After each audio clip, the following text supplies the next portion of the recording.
Charleville, born and bred, and played all my underage soccer with Charleville. Got onto the Limerick County schoolboys team, and from there my journey started. Got scouted, did a few trials over and back to the UK, and finally ended up at Wolverhampton Wanderers for 4 years. Then I moved on to Watford. I was there for 4 years. Moved from the UK then to Portugal for 1 year with Sporting Braga, and then on to Belgium, where I had 8 years with Ghent and Bruges. And tell us a little bit about this new role that you've got with Treaty United Women. Explain to us, I suppose, first of all, what attracted you to the job? Yeah, it was a strange one. It kind of came out of nowhere.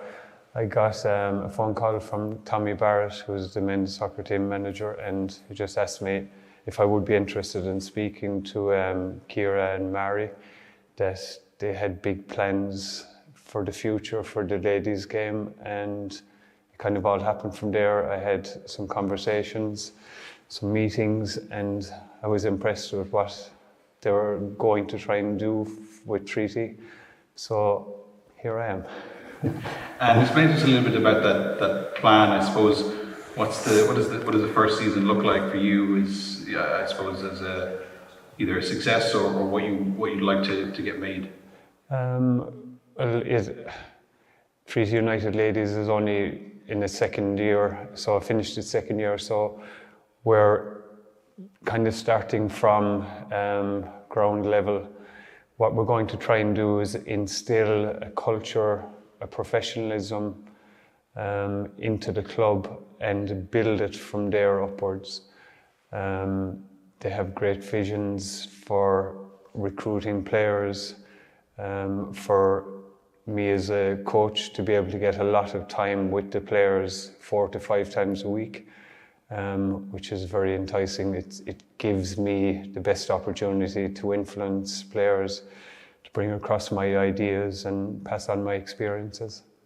And I suppose it helps as well in terms of there's quite a number of young women in the squad as well, coming up through the underages and seeing themselves into the Treaty United senior women's team. How important is it as well for a manager like that, for yourself, kind of to see that route happening and to maybe look at youth coming through as well for the future?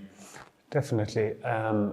Just for the ladies' game in general, we all remember growing up ourselves, we could see what was happening in England.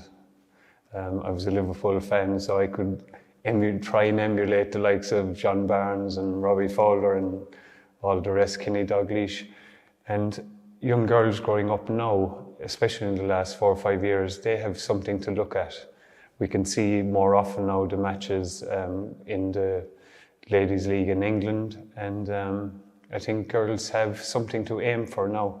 And what we hope to do is to have an under-17 ladies team, an under-19 and a seniors, and give them a pathway through to the senior ladies team, and hopefully go on from there to bigger and better things.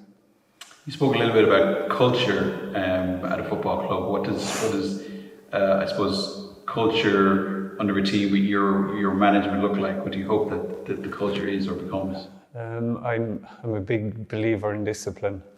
I feel it helped me to do what I did over the 18 years I was able to play professional. Discipline on the field, discipline off the field, discipline in what you eat when you go out, and partying when you don't. We want them to be the best versions of themselves that they can be, so we're going to try and put all those stepping stones in place for them and give them a pathway to go to the very top.